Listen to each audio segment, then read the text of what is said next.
पैसे दो आपकी एमटी। मैंने डीएफएससी को 20 फ़ोन कर लिए भी मेरी एमटी बढ़ाई जाएगी। आप ये ऐसे अफसर किसान विरोधी हैं जी, जो किसानों का माल खरीदेंगे मेरे लगाएंगे, मिलों में लगे ना किसान का माल, ये माल ही नहीं खरीदना चाहते, इसलिए मेरी कैपेसिटी नहीं बढ़ा रहेगी।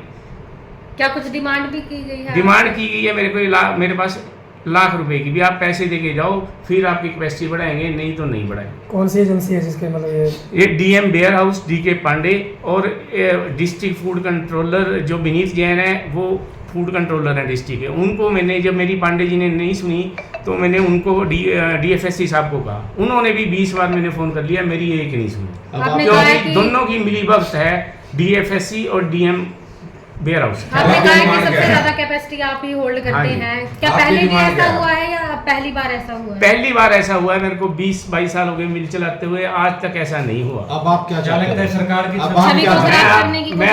मैं ये चाहता हूँ, जो हमारे हरियाणा की नायब सैनी जी की सरकार ईमानदार सरकार है, ऐसे भ्रष्ट अफसर उस सरकार का नाम बदनाम कर रहे हैं, इनके ऊपर अंकुश लगाया जाए, कार्रवाई की जाए। और मैं आप लोगों के माध्यम से इनको चेतावनी देना चाहता हूँ भी सुधर जाएं, नहीं तो मैं अगली कॉन्फ्रेंस चंडीगढ़ में इनके खिलाफ करूँगा, पर पीछे नहीं है। तो यहाँ किसी और की बढ़ाई है कैपेसिटी ऐसे? हाँ, एक और मिल की इन्होंने कल 5000 की कर दी है और मेरी कैपेसिटी 4500 की है, और हालांकि मेरा मिल उस मिल से बड़ा है। चाहूँगा मैं आप सभी भाइयों को, हमारा जो देश है कृषि प्रधान देश है, यहाँ कृषि एग्रीकल्चर बेस्ड है, यहाँ पे फसल जो पैदा होती है उसी से हमारी इकोनॉमी चलती है, उसी से इकोनॉमी चलती है। ये अपना देश आज भी सोने की चिड़िया बन जाए, अपना देश आज भी सोने की चिड़िया बन जाए, अगर ऐसे फूड ग्रेन में ऐसे भ्रष्टाचार अफसरों के ऊपर अंकुश लगाया जाए। रिश्वतों तो मात्र 1% भी नहीं है, ऐसे भ्रष्ट अफसर गडाउनों के गडाउन अनाज के बेच के खा जाते हैं। अगर आप आज दोबारा फिर से अपने देश को सोने की चिड़िया बनाना है तो ऐसे भ्रष्ट अफसरों के ऊपर नकेल कसी जाए और इनके ऊपर बड़ी से बड़ी कार्रवाई की जाए। जो आपने इनका रहन सहन देखो, क्या इनकी तनख्वाह के अकॉर्डिंग है? आप इनके एसेट चेक करवाओ, इनके पास कितनी प्रॉपर्टी है, कितना बैंक बैलेंस है, क्या वो इनकी तनख्वाह से मैच करता है?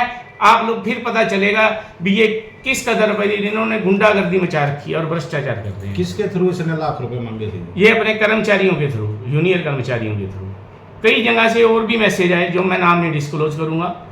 तो कहने का मतलब ये हालात पैदा इन्होंने कर रखे और हमारे मेरे को आर्थिक और मानसिक तौर पर इन्होंने परेशान कर रखा है। हमारे भी बच्चे हैं, 2 साल हो गए अरोड़ा जी, सभी भाई 2 साल हो गए मिलों में नुकसान पड़ते, इस साल भी नुकसान के हालात इन जैसे अफसरों ने पैदा कर दिए हैं। हमारे भी बच्चे हैं, हमने भी उनके पेट में खाना डालना है, या सिर्फ इनके बच्चे हैं पैदा समाज में जीने के लिए, हमारे बच्चों की कोई वैल्यू नहीं।